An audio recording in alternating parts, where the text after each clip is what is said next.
Bismillahirrahmanirrahim. Assalamualaikum warahmatullahi wabarakatuh. Alhamdulillahi rabbil alamin. Wassalatu wassalamu ala asyrafil anbiya'i wal mursalin wa ala alihi wa ashabihi ajma'in. Raditu billahi rabba wa bil islami dina wa bi Muhammadin nabiyya wa rasulah. Rabbi shrah li sadri wa yassir li amri wahlul 'uqdatam min lisani yafqahu qawli. Allahumma ij'al jam'ana hadza jam'an marhuma wa tafarruqana min ba'dihi tafarruqan ma'suma. Kaum muslimin dan muslimat sidang jamaah subuh yang dirahmati Allah. Kita lanjutkan kajian tafsir surah Al-Baqarah ayat 105. A'udzu billahi minasyaitonir rajim. Bismillahirrahmanirrahim. Ma yawaddu alladhina kafaru min ahlil kitabi walal musyrikin ay yunazzala 'alaikum min khairin min rabbikum wallahu yakhtassu bi rahmatihi man yasha wallahu dzul fadlil 'adzim. Sadaqallah. Ini kita pilah-pilah dulu. Jadi kita terjemahkan dulu ma yawaddul ladzina kafaru. Nah, itu dulu. Ya, coba dibaca. Orang-orang kafir dari ahli kitab dan orang-orang musyrik.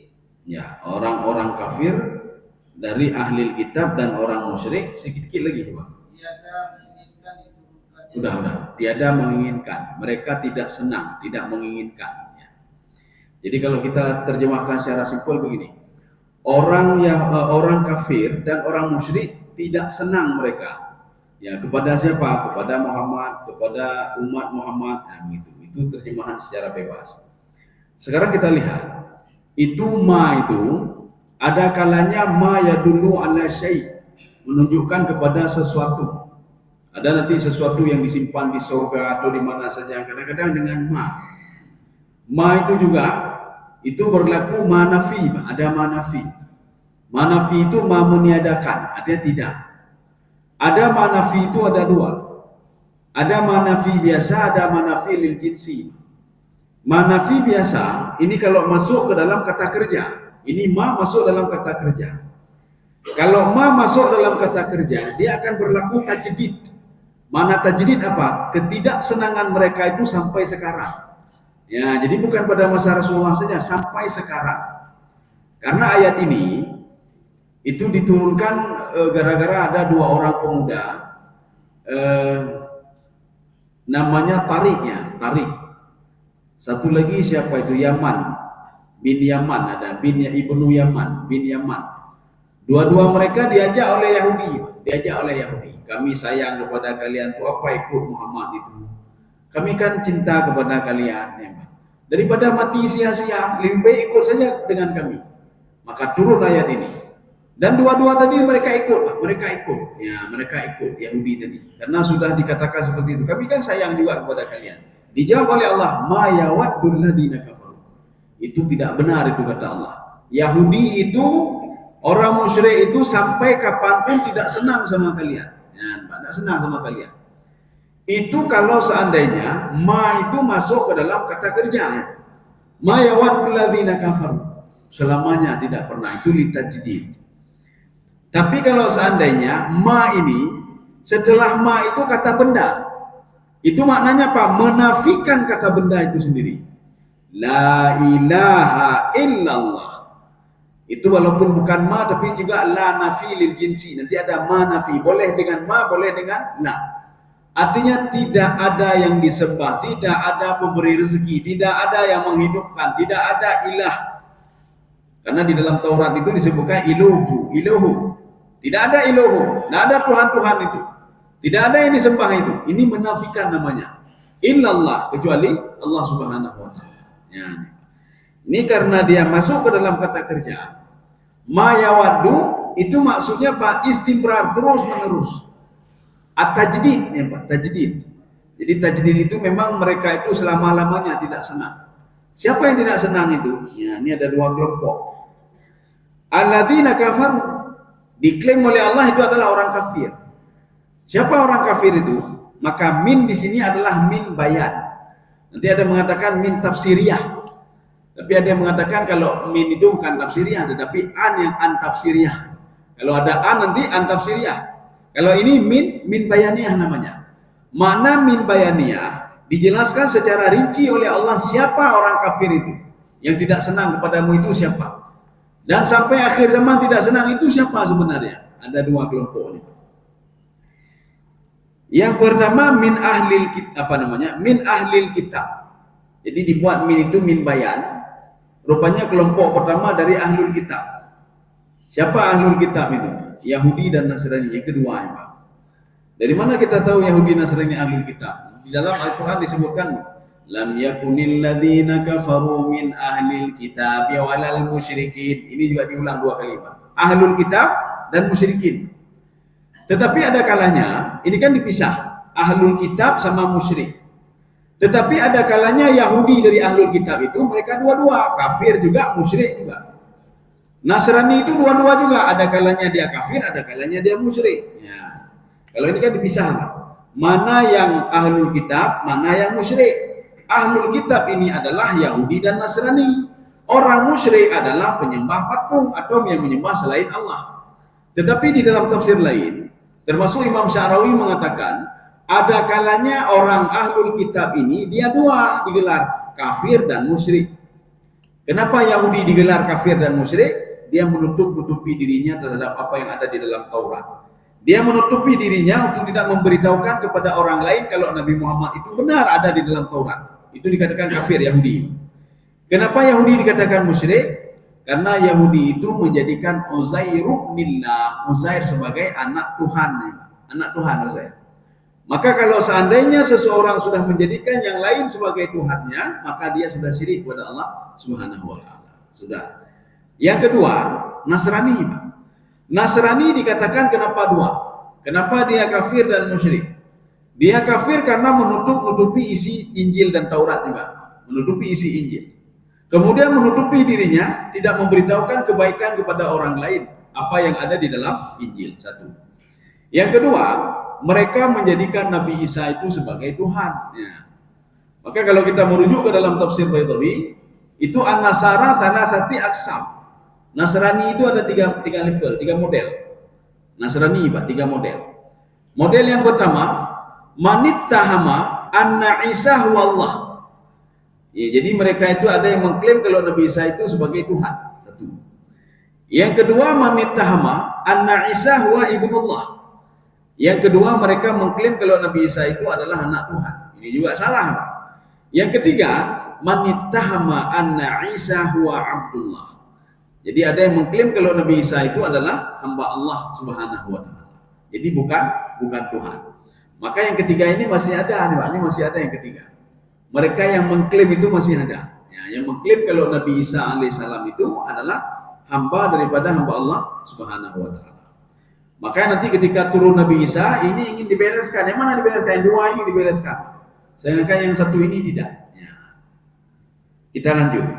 Ya, ini yang dimaksudkan dengan min di sini. Ini min ini adalah min bayaniyah. Artinya Allah terangkan hati-hati sama orang ini. Ya, hati-hati. Hati-hati sama yang ma yawaddu itu hati-hati. Mereka tidak senang. Mereka tidak senang. Akan kita lihat nanti tidak senang apanya, dalam hal apanya. Terhadap Nabi Muhammad dan keturunan Nabi Muhammad sallallahu alaihi wasallam. Ini satu. Kemudian yang kedua, walal musyrikin. Ya, nampak. Berarti ada dua kelompok di sini yang disuruh kita hati-hati. Kelompok yang ahlul kitab, Yahudi dan Nasrani. Kemudian satu lagi kelompok musyrik. Ya, ini termasuk di situ siapa? As bin Wa'il. Hati-hati sama mereka. Hati-hati sama Abu Lahab. Hati-hati sama Abu Jahal. Kelompok ini yang kedua pernah mendatangi Rasulullah sallallahu alaihi wasallam. Ketika itu apa kata As bin Wa'il? Jadi Rasulullah berada di Madinah. Kemudian mereka dengan berbagai cara, termasuk waktu itu datang dengan Abu Sufyan. Dengan berbagai cara mereka datang ke Madinah menghadap Rasulullah sallallahu alaihi wasallam. Jadi artinya Allah mengatakan jangan pernah lunak sama orang musyrik. Jangan pernah lunak sama orang Yahudi dan Nasrani, banyak hamba mendum. Yahudi, Nasrani, orang musyrik itu sama. Ketika mereka datang, apa kata As bin Wa'il? Mereka sebelumnya minta jaminan ke Rasulullah. Karena mereka takut nanti sebelum sampai ke Madinah sudah dibunuh oleh sahabat Rasulullah. Rasulullah mengatakan, saya jamin kalian sampai kemari selamat, pulang juga selamat. Maka mereka berani datang ke Madinah. Rasulullah waktu itu bersama Umar bin Khattab radhiyallahu anhu. Apa kata As bin Wa'il ketika sampai ke Madinah? Ya Muhammad, kalian tak perlu lagi beribadah. Tak perlu beribadah kepada Tuhan kami, tak perlu. Kalian tak perlu menyebutkan Tuhan kami, Lata, Uzza, Manat, tak perlu. Cuma kami minta satu hal saja. Ketika kalian beribadah, tolong ingat-ingat juga Tuhan kami di dalam hatimu. Itu saja permohonan kami, lain tidak. Nabi Muhammad sudah diam. Umar bin Khattab mengeluarkan pedangnya dan minta izin ke Rasulullah. Ya Rasulullah, izinkan saya menempas leher As bin Wa'il. Rasulullah mengatakan jangan. Akhirnya turunlah ayat Al-Quran. Ma ja'alallahu li rajulin fi ma ja'alallahu li rajulin fi qalbaini min jawfihi. Mungkin terbalik-balik ayat ini. Allah tidak menjadikan di dalam satu hati itu ada dua keyakinan. Maka Allah melarang untuk mengingat-ingat Tuhan mereka. Tidak boleh ya Muhammad. Kalau kamu ada dua hati di sini, tidak mungkin kamu itu akan beribadah kepadaku. Tidak mungkin. Inilah yang dikatakan oleh Imam Al-Ghazali di dalam kitab beliau Ihya Ulumuddin. La yumkin ayatajamma' baina hubbaini. Tidak mungkin di dalam satu hati ini ada dua cinta di sini. Hubbud dunia wal akhirah. Cinta dunia dan akhirat itu tidak mungkin, kata Imam Ghazali. Kalau ada yang mengatakan saya cinta sekali kepada dunia, saya cinta juga kepada akhirat, bohong ya. Kalau dia sudah cinta kepada dunia, dia pasti tidak cinta akhirat. Kalau dia cinta akhirat, dunia dia tidak akan cinta kepada dunia. Jadi bagaimana caranya? Dunia itu sebagai ladang dia untuk bisa dapat akhirat, itu saja. Ya, jadi itu saja. Jadi artinya setelah diberikan bekal, dia pergunakan bekal untuk dapat akhirat. Kaum muslimin sedang jemaah yang dirahmati Allah Subhanahu wa taala. Kail sudah ada. Untuk apa kail itu? Untuk dapat ikan. Jadi bukan bangga dengan kail itu, Pak. Lunanyo, saya punya ini. Bisa enggak kita dengan itu kita bisa dapat akhirat? Saya banyak harta, bisa enggak dengan banyak harta kita bisa dapat akhirat? Saya sehat tubuh, bisa enggak dengan sehat tubuh kita bisa dapat amal ibadah? Bisa dapat pahala dari situ. Jadi baik bangga udah lon ayu tubuh lon sehat lon tiada enggak mati meninggal dunia. Bisa enggak dengan sehat ini kita beribadah? Bisa enggak kita dengan anak yang saleh itu bisa kita ambil manfaat untuk berdoa kepada kita? Bisa enggak? Ya. Jadi jangan bangga dulu, saya punya ini, punya. Untuk apa punya itu? Tapi tidak ada manfaat. Ya. Kita ulang lagi sedikit lagi. Nikmat itu kata dalam kitab Sirajul Talibin, an-nikmatu ma yantafi'u wa la yamtali. Yang dikatakan nikmat itu sesuatu hal yang bisa diambil manfaat, bukan dimiliki. Seorang bisa memiliki air, Pak, tapi dia tidak bisa minum air. Kenapa? Bawah kena penyakit nih, Pak. Tidak bisa kena air mulutnya. Berarti bukan nikmat itu. Seorang itu harus mengambil manfaat, bukan memiliki saja. Seorang bisa bangga dengan mobilnya. Mobil saya 1 miliar, 2 miliar, 3. Kok mobil 2 miliar kalau kita stroke di rumah? Artinya kita tidak bisa mengambil manfaat. Bisa kita miliki, tapi tidak bisa kita ambil manfaat. Ya, rugi saja, Pak. Rugi saja untuk apa? Ya. Kaum muslimin sedang jemaah yang dirahmati Allah Subhanahu wa taala. Ini artinya hati-hati sama dua kelompok ini. Jadi dua kelompok ini, mereka itu omongan mereka jangan pernah didengar, jangan pernah didengar. Tetapi kata Allah di dalam Al-Quran, kalau seandainya wa idzastajaraka fa'ajirhu hatta yasma'a kalam Allah. Kalau mereka mengajak berdagang, ya pakai berdagang. Yahudi ajak berdagang, Nasrani ajak berdagang, musyrik ajak berdagang. Fa'ajirhu. Berdaganglah dengan mereka. Tapi dengan syarat kata Allah, hatta yasma'a kalam Allah. Tapi dengan punya visi misi kalian. Dengan kalian berdagang, paling enggak kalian sudah bisa berdakwah, mendakwahi mereka. Bagaimana mendakwah? Kalian ajarkan kejujuran sama mereka. Kalian ajarkan etika kepada mereka. Paling enggak mereka ada 1-2 itu, akhirnya apa? Mereka mengikuti kamu. Ya, boleh. Hatta yasma'a kalam Allah. Tapi kalau terbalik, lebih baik jangan berdagang. Bagaimana terbalik? Mereka kita berdagang dengan mereka, tapi perangai kita sudah sama seperti perangai mereka. Sudah pakai celana pendek, nak pakai baju buta-buta lang kedai. Ketika ditanya kenapa, ngelun mendung, ilu buntung, ini itu berjaya itu. Yang terpengaruh kita terpengaruh dengan mereka, bukan mereka terpengaruh dengan kita. Kaum muslimin sedang jemaah yang dirahmati Allah. Boleh nggak kita makan punya orang Yahudi, punya orang Nasrani, dan punya orang-orang musyrik? Boleh nggak? Sesuatu hal yang dibawa ke kita. Ya. Atau boleh nggak menikah dengan orang-orang non Muslim, orang-orang Yahudi dan Nasrani atau orang musyrik? Boleh nggak? Ya. Kejadian ini terjadi di Madinah. Maka Rasulullah SAW mengatakan apa kata Rasulullah? Apa yang dimakan oleh Yahudi, nanti kita perhatikan baik-baik, cermat baik-baik, jangan sampai sekarang kita bawa seperti itu juga, tidak. Apa yang dimakan oleh Yahudi boleh kalian makan. Apa yang dimakan Nasrani boleh kalian makan. Apa yang halal bagi mereka halal juga bagi kalian. Dan boleh menikahi ahlul kitab. Ini ketika berada di Madinah dan Al-Quran turunnya belum sempurna. Ketika Al-Quran sudah sempurna turunnya, itu tidak berlaku lagi. Disitulah mereka merubah Taurat, ya, merubah Injil dan Taurat. Sesuatu hal yang haram sudah jadi halal, yang halal menjadi haram. Kamu lawak-lawak. Secara otomatis ketika turun Al-Quran yang itu tidak berlaku lagi, tidak berlaku lagi. Hukumnya tidak berlaku lagi. Ya. Apapun yang mereka makan, belum tentu bisa kita makan. Walaupun mereka itu ahlul kitab. Yang dibegah, kenapa ambil dari Yahudi? Ya Rasulullah pernah mengambil dari Yahudi, betul. Ketika berada di seorang sahabat mendatangi Rasulullah. Ya Rasulullah, ini daging dari Yahudi ya Rasulullah. Bagaimana ya Rasulullah? Apa kata Rasulullah? Samillah, bacalah bismillah pada daging itu. Kemudian makanlah daging itu. Ini apa? Rasulullah masih ada keyakinan. Sebagian Yahudi dan Nasrani mereka itu menyebutkan juga nama Allah. Kenapa? Di dalam Taurat itu mengajarkan untuk mengesahkan Allah Subhanahu wa taala.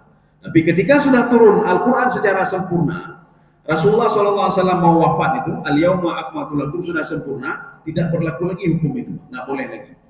Dan tidak ada lagi pun, coba kita ditanya ahlul kitab, apa ahlul kitab? Bahkan dia beribadah pun tidak. Ya, ibadah pun ini mereka pun tidak. Kalau dikatakan saya ahlul kitab, kamu ada salah enggak? Katanya. Kalau ahlul kitab itu dalam perjanjian lama, itu Nabi Musa alaihissalam itu salat. Kenapa? Mengikuti isi Taurat. Bagaimana salatnya? Dalam tafsir Al-Qurtubi dan dalam tafsir At-Tabari, min sifati salati Bani Israel, sifat salat Bani Israel itulah Yahudi. Mereka salat 4 rakaat. 2 rakaat di pagi hari, 2 rakaat di malam hari. Ya. Kalau mereka betul ahlul kitab, mereka pasti salat di pagi hari 2 rakaat, 2 rakaat malam hari. Itu mayang dan teputan. Gimana ahlul kitab? Bagaimana mau menikah dengan ahlul kitab? Ya. Kaum muslimin sedang jemaah dirahmati Allah. Dan ketika Nabi Isa alaihissalam diturunkan Nabi Isa mengatakan apa? Wa rasulan ila Bani Israel. Saya rasul ke Bani Israel. Artinya melanjutkan estafet Nabi Musa alaihissalam.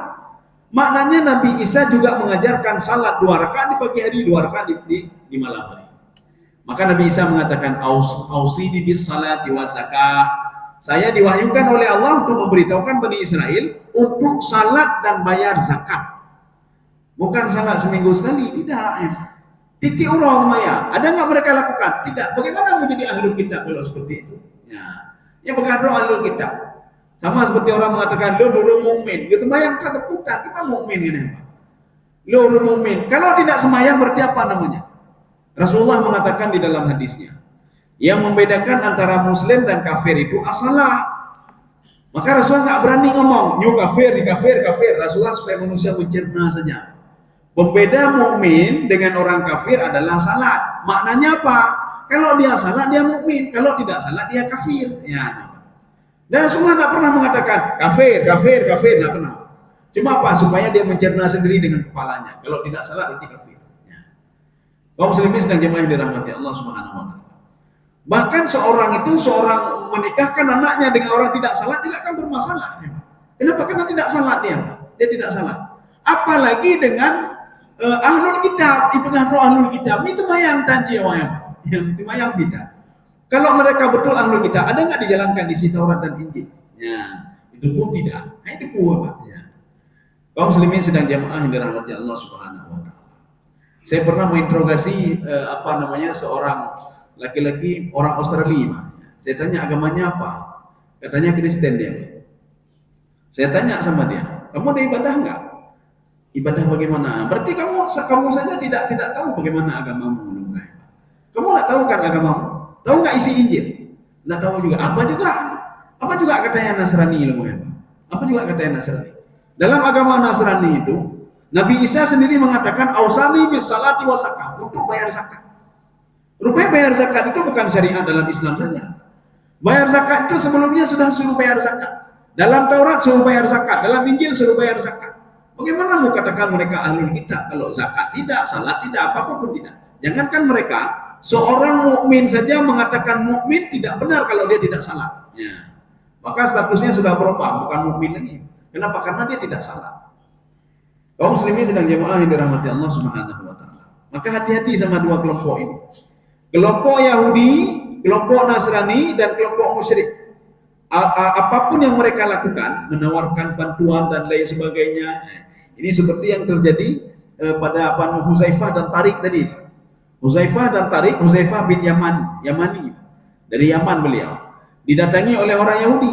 Kalian gabung saja sama kami. Sayang kami lihat kalian bersusah payah bersama Muhammad dan lain sebagainya. Mereka dua orang ini berpikir, ya juga. Kalau sama Yahudi ini, mereka lunak, diberikan ini, diberikan jabatan, hijaunya, padahal sebenarnya tidak, kata Allah. Tidak. Maya wadu, kata Allah. Maya wadu artinya apa? Maya tamanna. Tidak ada di kepala mereka itu untuk bisa berteman dengan dengan orang mukmin, tidak ada. Tidak ada dalam istilah mereka. Jadi mereka itu, nanti akan kita lihat, ada masalah apa mereka dengan keturunan Nabi Muhammad? Ada masalah apa mereka dengan keturunan Nabi Ismail alaihissalam?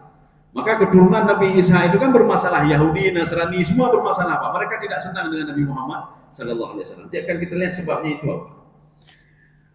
Ayunazzala alaikum min khairin. Ya, coba dibaca lagi. Dan Allah Bukan, terus?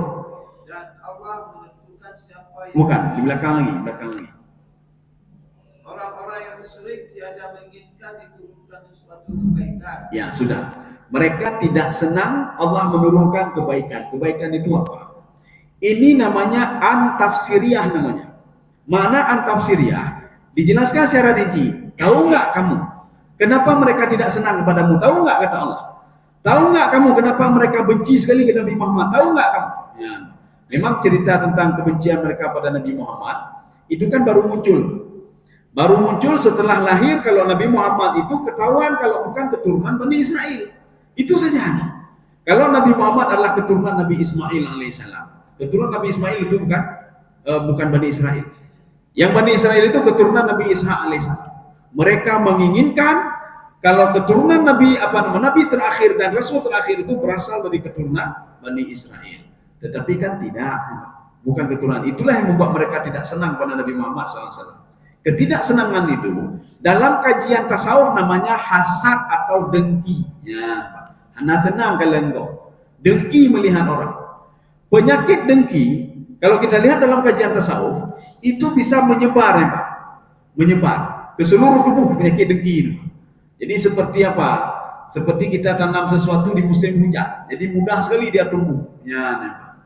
Jadi bukan seperti musim kemarau susah tumbuh. Ini mudah sekali tumbuh. Maka kalau sudah ada dengki di dalam hati, penyakit lain itu muncul semua. Penyakit ria muncul, takabur muncul, sum'ah muncul.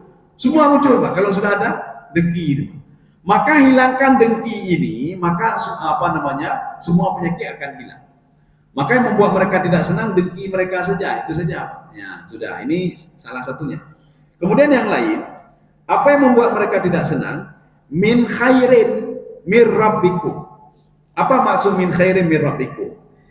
Syekh Tantawi mengatakan, min khairin itu apa? Khairin itu nikmat. Nikmat yang Allah berikan kepada orang mukmin, nikmat kelebihan yang diberikan kepada orang mukmin itu tafsiran yang yang pertama ya. Diberikan nikmat ini, mereka melihat kok orang mukmin itu sudah tidak punya harta, tidak punya apa, kok masih senang mereka? Kok senang jiwanya? Pengkat, tapudan, tapi kenapa bisa tertawa? Itu mereka juga nggak senang juga. Itu kan kenikmatan. Makanya ketenangan jiwa, kesenangan. Seorang kenapa bisa tersenyum, ya Pak? Karena jiwanya tenang, ya Pak. Ada orang banyak harta, muka nggak tersenyum, muka tapi. Jadi kesenangan itu mereka lihat dari muka. Kok bisa senang mereka? Berarti hatinya senang. Padahal sudah kita hancurkan, kita buang, kenapa masih senang? Karena itu yang membuat mereka tidak senang. Supaya apa? Kok bisa senang? Karena nikmat itu kan susah dicari. Kelebihan itu susah dicari. Ketenangan jiwa kan susah dicari, tidak bisa dibeli ketenangan jiwa. Kita kalau ingin beli mobil, kumpulkan duit dari sekarang. 10 tahun akan datang kita bisa beli mobil mewah seperti orang lain beli. Kalau kita ingin sesuatu, kumpulkan duit, bisa kita beli, bisa kita beli. Saya ingin ada kendaraan ini, bisa kita beli. Saya ingin rumah mewah, bisa kita beli. Tapi ketenangan jiwa tidak bisa kita beli. Hotel aja, anjir tablau ketenangan jiwa. Dari mana kita tahu orang itu tenang jiwanya? Imam Ghazali mengatakan, kalau kita ingin tahu ketenangan jiwa seseorang, lihatlah dari jawarihnya, anggota tubuhnya. Ketika anggota tubuhnya tenang, berarti jiwanya juga tenang. Ketika Rasulullah tidur di bawah pohon kurma, Pak, dengan tenang sekali. Maknanya Pak, jiwa Rasulullah tenang, tidak pernah takut. Katanya jangankan tidur di bawah pohon kurma, Pak, tidur di rumah saja sudah takut. Udah nyodong gempa gitu, Pak, nyeroboh rumah gitu, Pak, Pak. Kenapa? Karena jiwanya tidak tenang, Pak. Ini kalau dibunuh bagaimana? Nggak tenang jiwanya. Maka ketenangan jiwa itu kata Imam Ghazali, lihatlah dari poster anggota tubuhnya, lihatlah dari tubuhnya. Ada orang nggak tenang jiwanya, tretik, pijuk-pijuk, sakit, sakit. Padahal sumbernya ketenangan jiwa. Cuma jiwanya tenang kembali, sehat balik ya. Itu orang yang nggak tenang jiwanya. Vitamin apapun kita kasih tetap kena penyakit, tetap kena penyakit. Kenapa? Jiwanya sudah tidak tenang, tergoncang jiwanya. Ya. Kaum muslimin sedang jamaah yang dirahmati Allah Subhanahu wa taala. Maka dalam salat begitu juga. Dalam salat Rasulullah mengatakan kalau ingin lihat khusyuk tidak khusyuk seorang itu, lihatlah pergerakan anggota tubuhnya. Ya, pergerakan anggota tubuhnya. Maka nanti dalam kajian fikih dikatakan jangan kalau banyak bergerak dalam salat. Kenapa? Mempengaruhi khusyuk dalam salat. Kalau banyak bergerak dalam salat artinya hatinya juga tidak betul. Maka Rasulullah mengatakan kalau ingin lihat khusyuk tidak khusyuk, lihatlah pergerakan tangannya. Kalau sibuk dengan ini sibuk berarti hatinya juga tidak khusyuk. Maka Rasulullah mengatakan, "Lau khasha'al qalbu", kalau hatinya khusyuk, maka anggota tubuh juga khusyuk. Berkah hati yang tidak beres. Ya. Kaum muslimin sedang jemaah yang dirahmati Allah. Maka Syekh Tantawi mengatakan, makna min khairin ini beda lagi. Kalau min tadi adalah min bayan namanya. Menjelaskan. Siapa itu ahlul kitab? Ya, min ahlil kitab. Siapa itu lam yawadul ladzina kafur? Kafar itu siapa? Min ahlil kitab. Itu min bayan. Ini min ini namanya min ibtida. Ya, nama. Apa itu ibtida? Ada yang mengatakan ibtidaul ghayah. Ibtida ghayah apa? Jadi mereka itu dari pertama saja diberikan kebaikan oleh Allah. Orang kafir, Yahudi, Nasrani tidak senang melihatnya. Tersenyum, bahkan dekengkem niya. Padahal pengtan terputar, bahkan dekengkem. Bahkan tersenyum-senyum. Bengeh lah orang kalian. Maka orang Yahudi, Nasrani, orang musyrik nak senang melihat orang mukmin, senang tertawa. Dekem yang ngemak, dekem apa nama? Artinya diberikan kenikmatan oleh Allah. Itu yang tidak mereka senangi. Maka min ini ada yang menafsirkan min ibtida. Maknanya apa? Dari permulaan diberikan oleh Allah mereka sudah tidak senang. Ada yang mengatakan ibtidaul khayah. Makna ibtidaul khayah dari pertama diberikan nikmat terus sampai meninggal juga nikmat terus. Sehingga ada orang ketika mati syahid senang keluarganya, Pak. Alhamdulillah ya lu mati syahid. Alhamdulillah lu mati syahid. Senang dia, Pak. Ya. Orang kafir merasa heran, kok senang dia? Ya, Pak. Kok senang? Ada apa sebenarnya? Alhamdulillah lu menderma pahala syahid. Alhamdulillah lu meninggal sakit dalam keadaan syahid. Senang dia, Pak. Ya, Pak. Maka ini yang membuat mereka itu susah. Maka ada dua tafsiran min itu. Ada min ibtida, maknanya apa? Permulaan diberikan nikmat oleh Allah mereka sudah tidak senang. Ada yang menafsirkan min ibtidaul ghayah. Dari permulaan sampai akhir dijanjikan juga masuk ke dalam surga, itu membuat orang-orang ini tidak senang. Ya. Satu, ini tafsiran pertama. Tafsiran yang kedua, itu yang dimaksudkan min khairin itu apa? Al-Qur'anul Karim. Mereka tidak senang kalau Al-Quran itu diturunkan untuk Muhammad dan keturunan Nabi Muhammad SAW. Kenapa tidak senang? Al-Quran itu waktu dilihat oleh mereka, dikaji oleh mereka, itu sudah menjelaskan Taurat dan Injil, lebih lengkap daripada Taurat dan Injil. Mereka tidak senang. Sehingga mereka mengatakan, sudah kita baca pada beberapa pertemuan yang lalu, kami benci kepada malaikat Jibril, salah kebetulan wahyu. Sebenarnya wahyu itu diturunkan untuk keturunan Bani Israel. Ya, nih, Pak. Nah, jadi kenapa turun untuk Nabi Muhammad SAW? Maka tidak senang mereka. Maka yang dimaksud di sini adalah Al-Quran. Jadi mereka menginginkan Nabi itu banyak dari keturunan Nabi Ishak sampai 16 Nabi dan Rasul. Kenapa Al-Quran diturunkan untuk Muhammad itu? Dia pun keturunan Nabi Ismail, setelah Nabi Ismail ada yang menjadi Nabi dan Rasul lagi. Kenapa mesti pada beliau? Nah, ini makna min khairin juga. Sudah dua. Tafsiran yang ketiga, makna min khairin kebaikan itu an-nubuwah. Nubuwah itu apa? Kenabian Nabi Muhammad SAW yang mereka ragukan dan tidak percaya. Itu yang membuat mereka ini ragu. Bagaimana? Bukan ragu, mereka tidak ragu, tapi tidak senang. Dalam Taurat sudah disebutkan, dalam Injil sudah disebutkan, Nabi Isa juga sudah mengatakan, ja'akum rajulur rasyid yurshidukum ilal haqq. Ini kata Nabi Isa alaihissalam. Yatakallamu bima yasma'u. Wahai Bani Israel, nanti akan datang seorang laki-laki setelahku, kata Nabi Isa alaihissalam. Ja'akum rajulur rasyid. Dia akan memberikan petunjuk kepada kalian. Yang dimaksud oleh Nabi Isa ini bukan Nabi Yahya, bukan Nabi Yahya. Nabi Yahya itu kan pamannya, bukan Nabi Yahya. Kenapa? Karena mereka itu hidup satu masa. Nabi Isa, maka dakwah Nabi Isa 3 tahun, dakwah Nabi Yahya juga 3 tahun. Ya, jadi mereka sama. Maksud Nabi Isa, setelahku nanti, ja'akum rajulur rasyid, akan datang seorang laki-laki yang mengarahkan kalian, yurshidukum ilal haqqi, mengarahkan kepada kebenaran, kata Nabi Isa alaihissalam. Yatakallamu bima yasma'u. Dia ngomong itu sesuai dengan apa yang dia dengar. Dan dia pegat-pegat teori geroko nih, Pak. Apa yang beliau dengar sampaikan. Nak dengar enggak sampaikan nih, Pak. Katanya anak tak dengar, anak tak pun sampaikan, Pak. Pun sampaikan juga. Betul itu salah na jelah. Makanya kita kalau ngomong sesuatu, buka dulu Quran, Pak. Oh nah lagi. Buka hadis, oh nah lagi. Menyuhana tak iman dah. Hanalun demelo, ilmu terjangkau dah, Pak. Ilmu saya tidak bisa menjangkau. Artinya apa? Yang saya tahu cuma ini saja. Ya, beda pegang-pegang ya, Pak. Maka kalau pegang-pegang, inilah berlakunya apa? Kalau salah nanti, maka berlaku dosa jariah. Ya, hati-hati dosa jariah. Kita tidak usah jauh-jauh, kita ngomong ke anak saja. Ngajarkan anak macam-macam. Anak pupune, betul ini. Anak pupune, ayah tanggung ni. Ya, ayah tanggung ni, Pak. Anak pupune, bacaan betul ini. Anak pupune, ngikut lagi ni. Ya. Kita sudah mengajarkan anak macam-macam. Ada pernah saya dengar ada orang tua nyepah sedang temayang, habis temayang dulu.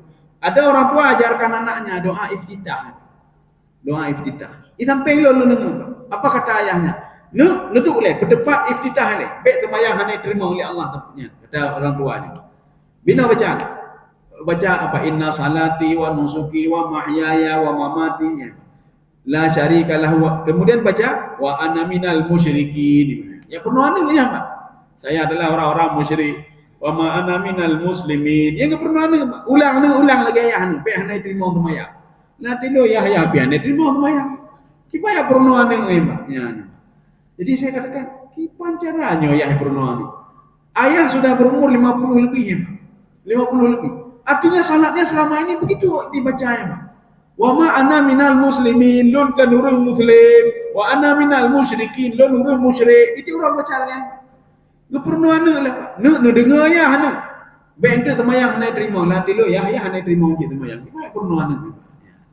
Kaum muslimin sedang jemaah yang dirahmati Allah Subhanahu wa taala. Maka hati-hati. Ketika anak ini sudah merekam apa yang dikatakan ayahnya, nanti dia rekam terus, Pak. Dia katakan lagi pada anaknya, kakek dulu ajari seperti ini, kayak penolong kejahatan. Kemudian diajarkan lagi, ada murid-murid yang diajarkan lagi, Pak, sehingga keliru dan salah. Ya, keliru dan salah. Kaum muslimin sedang jemaah yang dirahmati Allah Subhanahu wa taala. Kekeliruan kita dan kesalahan contoh seperti ini karena sudah biasa, Pak. Ad-dinun nasihah itu paling simpel sekali itu paling simpel sekali. Ya. Saya pernah ada guru PAI. Jadi Dinas Pendidikan sama kementerian itu pernah gabung loh, Pak, gabung. Jadi mengumpulkan guru PAI Banda Aceh besar. Jadi di situ ada guru Min, guru MSN, guru Man dan lain sebagainya. Kemudian ada guru SD juga. Kemudian saya tanya secara acak. Saya tanya secara acak. Waktu itu ada apa namanya seperti pelatihan gitu. Saya tanya, ini guru min mana? Tunjuk jarum. Guru man, guru MCN kan? Ini mewakili ya tiga-tiga. Saya tanya, adinun nasihat. Coba terjemahkan. Agama adalah nasihat. Ya, kata bawah ibu. Ya MCN mana? Coba. Adinun nasihat. Agama adalah nasihat. Nah, sudah dua. Yang ketiga apa lagi? Di mana ibu lihat? Dari dulu memang seperti itu. Dari dulu seperti itu. Di kitab dulu itu apa namanya Quran hadis adinun nasihat, agama adalah nasihat. Dari mana itu tahu apa namanya? Kok ibu ikut yang tidak benar itu? Sekarang coba ibu kembali, itu adinun nasihat itu ada di dalam kitab Arba'in Nawawiyah punya Imam Nawawi. Coba ibu-ibu rujuk ke dalam kitab itu. Apa makna dinun nasihat? Kita merujuk ke kitab aslinya. Jadi adinun nasihat itu ada di dalam kitab. Kemudian saya ngomong lagi ibu-ibu, sama saya dua-dua kitab ada. Kitab Arba'in Nawawiyah ada yang belum syarah, yang di sana juga ada tebalnya segini lebih daripada ini. Itu ada 7 atau 8 ulama yang menerangkan tentang makna ad-dinun nasihat. Semua menerangkan termasuk Imam Nawawi, ad-din itu maknanya apa? Cuma 2 maknanya, tidak ada lebih. Jadi kalau kita ngomong Maliki Yaumiddin itu apa? Raja agama, gimana raja agama? Kita mengatakan din itu agama, gimana raja agama? Dan kekeliruan kita lagi, ara'aital ladzi yukadzibu biddin. Tidakkah kamu melihat orang mendustai agama? Kita mendustai agama. Din itu 2 maknanya kata Imam Nawawi. Dan ini tidak dibantah. Memang seperti itu dalam hadis, Pak.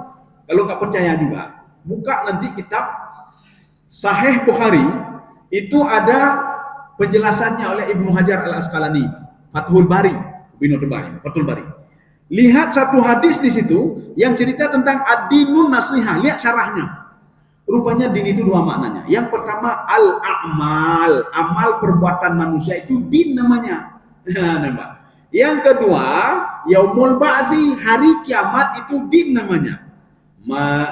Maliki yaumiddin, Allah yang menguasai hari kebangkitan.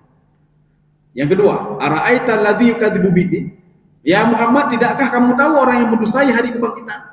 Bukan mendustai agama. Nah, ini kita maknanya yang pertama. Sekarang makna yang kedua. Ad-dinun nasihat. Din itu al-a'mal, perbuatan manusia itu. Maka di dalam syarahnya diungkapkan, ad-dinun nasihat, amal perbuatan manusia akan diberikan pahala oleh Allah, akan diperhitungkan oleh Allah dengan syarat an-nasihat. Apa makna nasihat itu? Nasihat itu 3. Yang pertama apa? Al-ikhlasu fil ibadah. Amal perbuatan manusia akan diperhitungkan oleh Allah kalau dia ikhlas dalam beribadah kepada Allah Subhanahu wa taala. Itu maknanya. Tapi kita sudah mengatakan agama itu adalah nasihat. Apa agama nasihat? Kita lanjutkan hadisnya itu, hadisnya. Untuk siapa itu ya Rasulullah? Qul lillahi. Kita beribadah karena Allah, memang. Kita beribadah karena Allah.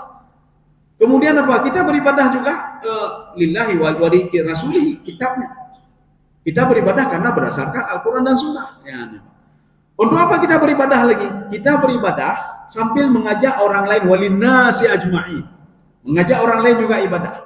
Maka ajaklah mereka itu juga untuk merujuk kepada Al-Quran dan Sunnah. Itu mana ad-dinun nasihat. Tidak pernah kita ketemukan di agama itu nasihat. Cina ini merumpok ngorara, cintanya untuk makna dinun nasihat. Ya. Kaum muslimin sedang jamaah yang dirahmati Allah Subhanahu wa taala. Makanya kalau ada nama orang Khairuddin, itu artinya apa? Sebaik-baik amal perbuatannya. Ya. Tidak benar. Khairuddin sebaik-baik agama, berarti agama lain. Ya. Ini sebaik agama. Syamsuddin, apa namanya? Matahari agama. Ya. Jadi makanya nanti Syamsuddin itu diterjemahkan apa? Syamsun itu kan matahari. Matahari itu artinya menonjol, memberikan cahaya. Amal perbuatan dia memberikan cahaya kepada orang lain. Kita tanya Syamsuddin itu, mata huruf agama. Gimana mata huruf agama? Mata huruf agama. Matahari agama. Maka itu penggunaannya kalimat di dalam ilmu balaghah itu namanya tasbih baligh namanya. Seorang itu diumpamakan seperti matahari. Ya. Jadi makanya singa berpidato di atas podium. Harimau pidato itu nyokai plu jemaah Jumat. Tadi Jumat tadi ada harimau ngomong di atas nyokai plu jemaah. Rupanya ada seorang seperti harimau berani dia. Ya. Ini begitu ya. Samsyun ada seorang itu memberikan penerangan. Amal ibadah dia memberikan penerangan pada orang lain. Nyanyi jadi mau memang. Maka orang-orang tidak protes ketika mendengar nama kita Syamsuddin. Kaget. Katanya udah tuh kuku geleh, Pak. Padahal apa? Amal perbuatanmu seperti matahari yang menyinari orang lain. Ya itu din maknanya. amal perbuatan. Nanti rujuk kembali ke dalam kitab Arba'in Nawawiyah. Maklumna syarah. Kalau perlu boleh juga nanti. Tapi dalam bahasa Arab boleh untuk bukti, minta bukti ke saya berikan nanti kitabnya. Judulnya Syarah Al-Kabir. Bukan Syarah Saghir, Syarah Kabir. Kenapa? Karena di situ ada 6 bahkan 8 ulama besar. 8 ulama besar yang mensyarah itu tidak ada yang mengatakan kalau din itu agama. Semua mengatakan al-a'malu al-maqbulah bisyartin al-ikhlasu lillahi ta'ala. Amal ibadah akan diterima kalau kita ikhlas beribadah karena Allah. Itu semua mereka katakan. Tidak ada agama itu nasihat. Jadi kalau agama sekedar nasihat, ibadah kan betul. Dia betul. Nasihat pun nasihat. Kita mengadopsi an-nasihah, nasihat. Padahal orang-orang itu bukan itu makna nasihat. Ya. Sedikit lagi. Wallahu yakhtassu bi rahmatihi man yasha. Jadi Allah itu memilih-milih. Ketika memberikan rahmat, memberikan hidayah, memberikan petunjuk, memberikan ilmu, itu dipilih-pilih siapa yang cocok. Maka kita supaya terpilih, tempat diberikan rahmat itu cuma satu, Pak, tak ada lain, Pak. Itulah hati, Pak. Pegelih hati, Pak. Pegelih hati, insya Allah kita dapat andil juga di situ, Pak. Apa namanya? Dapat rahmat. Kita dapat keberkahan. Maka ketenangan itu kan di sini, Pak. Alhamdulillah. Kita selalu pegang hati, Pak. Alhamdulillah, ya, Pak. Karena tempat itu di sini semuanya, Pak. Ya, ketenangan itu di sini. Ketika kita susah juga, oh, apakah hati lu lagi nyaman? Apakah hati lu lagi nyaman? Jadi bukan di sini, Pak. Ya. Jadi diberitahukan oleh guru-guru, Pak, anak Bapak sudah bisa hafal Quran 1 juz. Alhamdulillah. Ini aku mati, Pak. Hana, alhamdulillah. Hana boleh, Pak. Makanya nanti ada 2 kecerdasan otak dan kecerdasan spiritual. Tapi lebih hebat kecerdasan ini dibandingkan ini, Pak. Kecerdasan otak. Banyak orang cerdas otak, hanya temayang, Pak. Jikalau dia cerdas otak, otaknya cerdas. Coba tanya salat sama dia, wajib dia tahu wajib, ini temayang.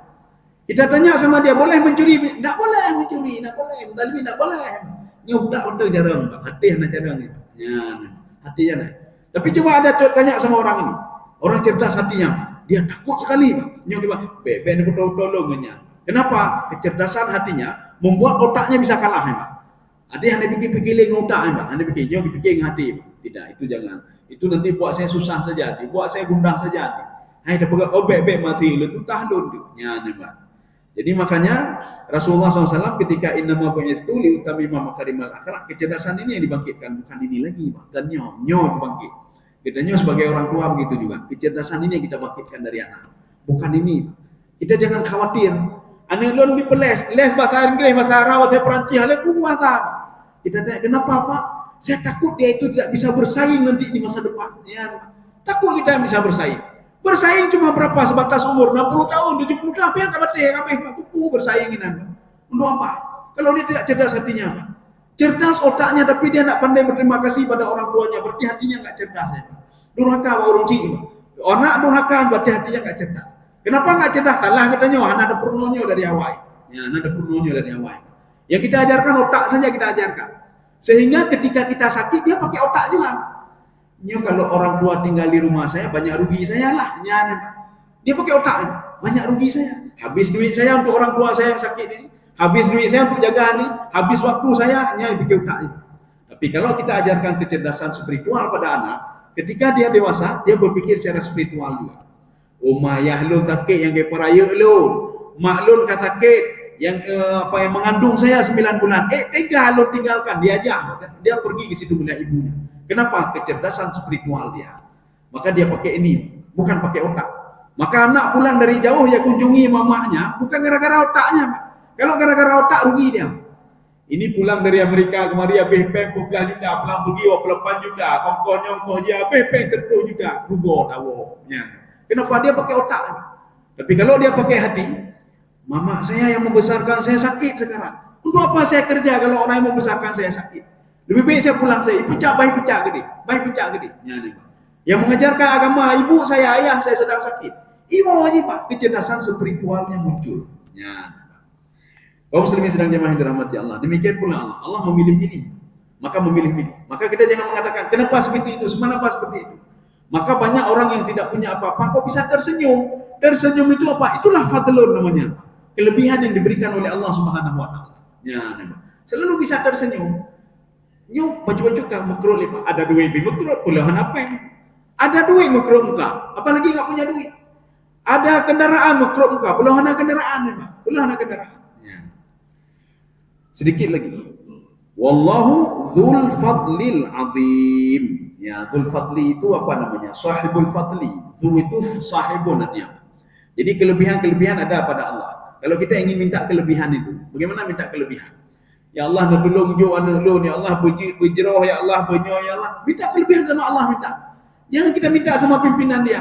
Pak tolonglah anak saya, Pak. Kipan Pak tolong anak saya. Orangnya itu lo, wate Pak nalikah ni tolongnya. Pak tolonglah anak saya, naikkan gaji anak saya. Pak tolong anak saya, Bapak perhatikan kasih jabatan pada anak. Baik Pak beliau lah ke Pak. Kita minta kepada Allah ya Pak. Maka Allah mengatakan apa? Kan ada surah Muluk. Muluk itu makna apa? Hakku tasarruf. Yang mengelola ini saya, kata Allah. Bumi punya saya, langit punya saya, yang mengelolanya juga saya. Mintalah kepada yang menciptakan langit dan bumi dan menghancurkan langit dan bumi. Bukan yang tinggal di langit bumi, sama saja. Kita kalau pergi ke rumah orang, yang kita mintakan sama yang pemilik rumah. Pak, boleh nggak nginap di sini? Bukan sama yang nginap di sini. Boleh nggak saya nginap di sini? Jadi dia boleh. Ketika itu pemilik rumah aja tepi-tepinya rumah lo ni tepi-tepi. Nah boleh, ini rumah saya. Maka minta sesuatu pada yang punya rumah, ya Mbak, yang punya rumah. Minta sesuatu pada yang menciptakan langit dan bumi. Itu maksud dzul fadlin. Kamu mau kelebihan dari saya? Kamu ingin sesuatu minta kepada saya. Masalahnya tidak ada yang mau minta kepada Allah, Mbak. Jika lenah leke, jarang leke, Mbak. Ya, cuma sedikit wa qalilun min ibadiyas syakur. Sedikit hambaku yang teringat kepadaku sebagai pemberi rezeki, pemberi ketenangan, pemberi fadl, pemberi rezeki kelebihan dan lain sebagainya. Saya rasa cukup sekian. Nah, lebih bubur dia trik Iya. Mudah-mudahan ada manfaat ya bagi tuan dan jemaah sekalian. Subhanakallah bihamdika asyhadu an la ilaha illa anta astaghfiruka wa atubu ilaik. Assalamualaikum warahmatullahi wabarakatuh.